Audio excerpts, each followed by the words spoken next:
My name is Andrew Bustamante, and this is Everyday Espionage.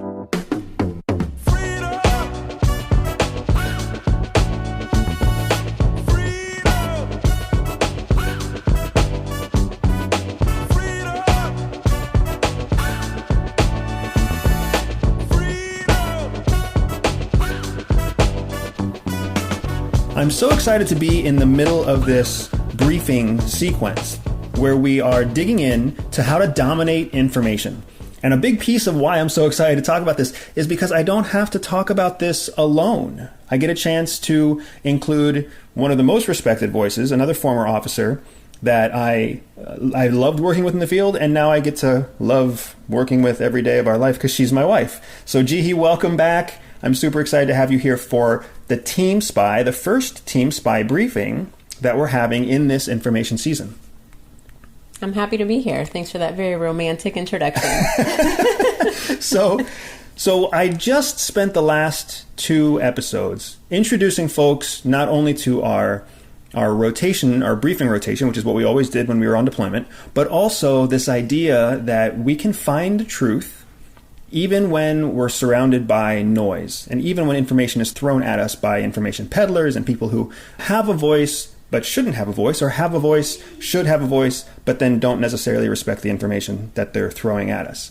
And then we also talked about this concept of fallacies and biases, where fallacies are flaws in logic that come from arguments that are thrown at us, and biases are flaws in logical thinking that actually exist within us. But let's talk about what we're going to cover today. Where do you want to take this first Team Spy?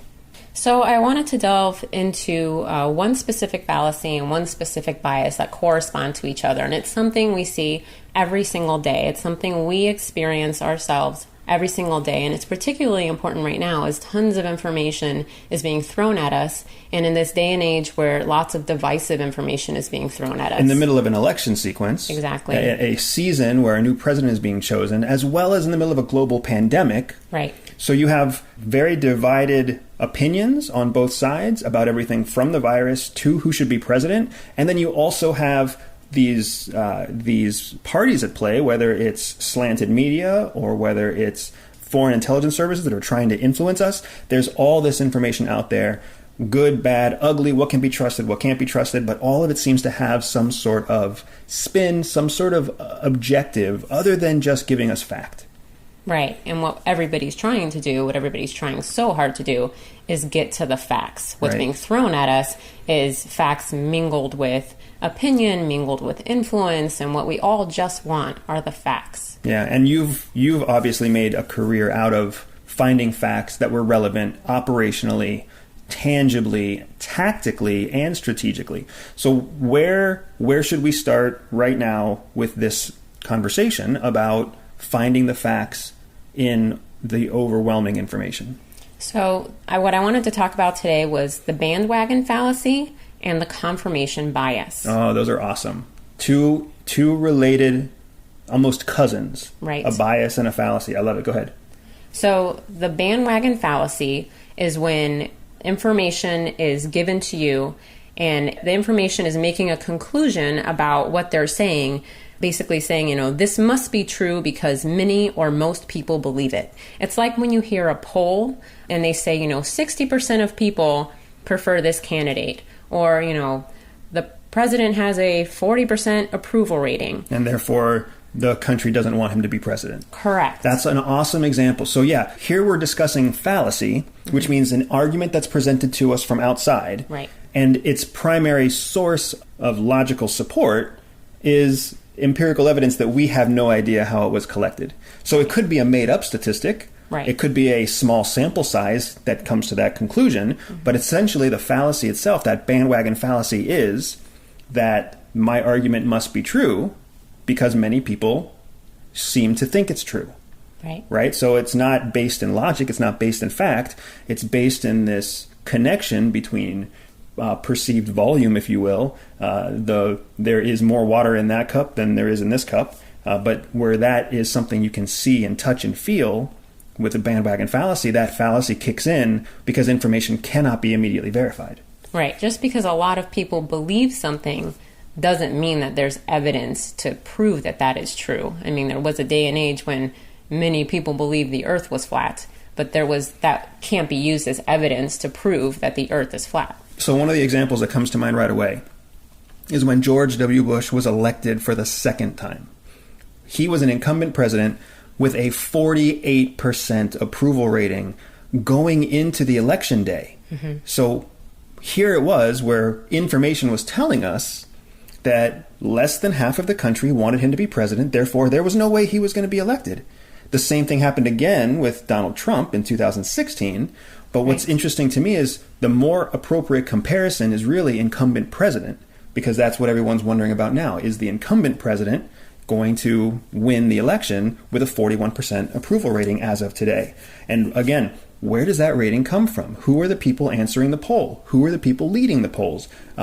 If the numbers hold true that I understand, 6% of all people who are being polled, all the people targeted for a poll, only 6% respond. So that's 6% of the total target volume, and then those people who do respond are generally leaning one way or another because they're taking the time and they have the time to kind of voice their opinion on a poll call. Right. It's just, in the end, it's not enough. It's a fallacy because it's not enough evidence to prove that that statement being given to us is true. So what's the cousin to the bandwagon fallacy? I think you called it the confirmation bias. Correct. Tell us about that one. So the confirmation bias is an internal bias. It's our own tendency to search for, to interpret, to favor, and to more immediately recall information that confirms or supports our prior beliefs or values. I love that. So again, we talked about how the bias is internal. Right. The fallacy is external. Correct. The fallacy is an argument given to us, but the bias is how we choose to interpret the information. So here with confirmation bias, we are choosing to give increased value, increased credibility, increased authority to information solely because it confirms our existing belief. If I believe in aliens, and then I get someone who tells me they saw, an awesome show about aliens, right away I'm going to think that person's right. I'm going to think that show is awesome. I'm going to want to go see it. Similarly, if I don't believe in extraterrestrial life, as soon as somebody tells me they saw a great show about aliens, I'm going to think that person's weird, that person's crazy. I can't believe they believe in aliens. Right. And I mean, the confirmation bias is the thing that drives us to pick the news sources that we pick. Because if a news source is telling you information that goes against your own beliefs and values, are you going to listen to it? You're probably not going to take the time to listen to that because it doesn't correspond with things that you already believe or value. So you're going to pick the news stations that confirm what you already believe and value. We just had there was just a massive story that broke in early August about this, from an MSNBC producer, Ariana Picari. And she wrote a scathing note resigning from MSNBC. And in that, she actually calls out this phenomenon that you're talking about. She calls out the flawed way that networks are rated. So they try to get ratings basically by pandering to an audience that is coming back to that same channel over and over again, looking for a certain message.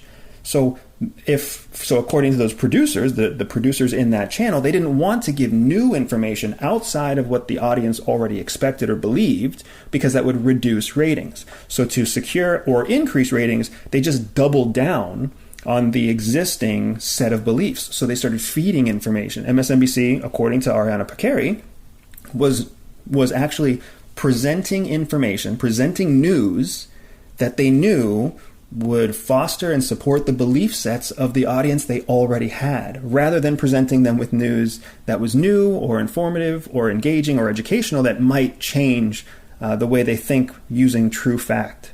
Right. And she was saying that it's not just MSNBC, it's all commercial broadcast news industry, that this is something that's very common, that's been going on for quite some time now. That's interesting. When did it all start? Is there any evidence that there was kind of like a turning point? Yeah, so in 1949, there was something called the Fairness Doctrine that was passed. And the Fairness Doctrine required broadcasters to give treatment of information. Equal treatment to competing points of view. Yep. And that's why when we think of news back in the day, it was fair and it was balanced and it was truthful because it was required by law, by regulation to be. In 1987, the fairness doctrine was abolished, and suddenly you see an explosion of talk shows on the radio, talk shows that were pandering to one specific point of view because they knew that they could get higher ratings by zeroing in on one specific group that believed in specific things than trying to cater to everybody and being fair and balanced. And then by doubling down and focusing on that one theme of information, it would also offer them strategic advantages in marketing and advertisement sales because now you already know exactly who you have on the call. You know who's listening to the radio, who's watching the TV show, and you can kind of tailor the ad to what the content is. Is it a show talking about the end of the world? Well, great. Let's throw in an advertisement about an emergency radio and about the importance of guns and about, why you should build a bunker in your backyard. Right, so they started to move away from journalistic reporting and started to lean more on opinion because they could bring in more money that way. It was more lucrative to report that way. So talk shows came about, and then they started, cable news networks exploded, and so now you have all the talk shows on the cable news networks. 87, you said, right? So that's like the Howard Stern, Rush Limbaugh. I think even Oprah started around that same time period. Right. Talk shows start taking over. They become the foundation of why people go to a certain network, and then everything that happens on a talk show is opinion. Right. I see how this works. And then you can see how that has grown over time, too. Yes. Because you went from the Howard Sterns, Rush Limbaughs, the crazy, well, I guess we're still hearing Rush Limbaugh. Yeah. We're still hearing from Oprah, right? But then in the late 90s, we started seeing new giant personalities appear. Right. So people they're definitely not news sources, but people like Jerry Springer. Jerry. I remember my college days. Dr. Phil. And it's funny because when you talk about the importance of how the audience responds to those shows, nobody was watching those shows to learn something new. Nobody was even watching those shows to feel sympathy or to have any kind of connection to the person on the stage. They were watching those shows to have something to talk about and laugh at the next day at work. And honestly, I think we watch shows about other people's misery so that we can check and balance ourselves and say, you know what? My life isn't that jacked up. Right. My dad doesn't belong to the KKK, or my sister didn't, end up marrying a mail order husband from Uzbekistan, right? And that's the kind of stuff that you saw on Dr. Phil and Jerry Springer. Or maybe you could relate to it and you were like, hey, I'm not the only one. There's that. But I love that. That's so fascinating. So we have shown the relationship between fallacy and bias. We've given this very powerful example of these two related bias-fallacy partners, right? The confirmation bias and its cousin, the bandwagon fallacy. And just to recap, right? If you'll can you recap both for us? I've been taking us on a side tangent, getting excited, but can you just give us the truth about these two again in a recap? Yeah, so the bandwagon fallacy is a fallacy. So it comes from the outside, right? So it's somebody making an argument as if it were a logical argument, but it doesn't work because it's basing its conclusion off of popular belief. That's the bandwagon fallacy. Right, which is not evidence. Right. Popular belief in something is not evidence, is not proof that something is true or exists. And you can't even prove that it is popular because you don't see the information that was collected. Exactly. And then the confirmation bias, its cousin? And then the confirmation bias is its internal counterpart, and it's our tendency to search for, interpret, favor, or more immediately recall information that confirms or supports your beliefs and values. That's awesome. So here you have two tools that are actively being used, right? You've got a fallacy that's being used against us intentionally because polls, media sources, advertisers understand that if they tell us that something is predominantly true, and if they have some kind of number that shows us 51% of people like this, or approved by 99% of moms, right? Mm-hmm. If they show us that, then there's going to be this bandwagon fallacy that drives us to conclude that the argument is true. So that is being used against us every day right now. Then you've got this confirmation bias, which is already at work inside us. Mm-hmm. And that's important because the same advertisers, the same politicians, the same pollsters understand that we are all prone to a confirmation bias.